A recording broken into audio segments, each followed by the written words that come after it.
పితా, పుత్ర, పవిత్రాత్మ నామమున ఆమేన్.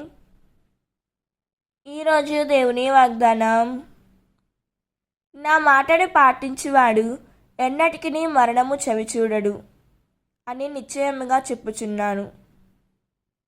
యోహాను 8వ అధ్యాయం 51వ వచనం.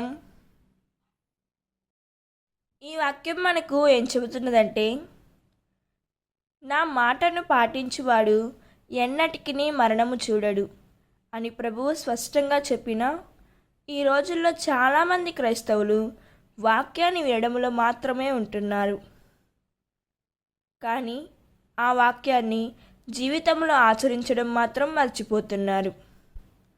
చర్చికి వెళ్ళడం, ప్రార్థనలు చేయడం ఉన్నా దేవుని మాటను పాటించకపోతే ఆ వాగ్దానం మనకు ఎలా వర్తిస్తుంది? దేవుడు ఈ వాక్యం వింటున్న ప్రతి ఒక్కరిని దీవించునుగాక. ప్రార్థన. పరలోక తండ్రి, నీ వాక్యాన్ని కేవలం వినేవారిగా కాకుండా పాటించేవారిగా మమ్మల్ని మార్చుము.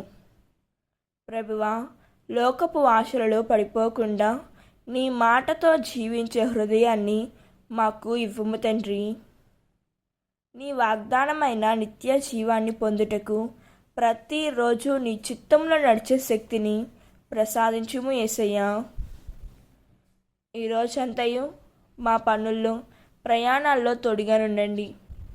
ఈ రోజున మాకు మంచి ఆరోగ్యం ప్రసాదించండి.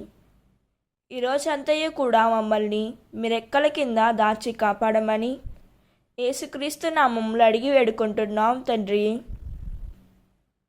ఆమేన్. God bless you.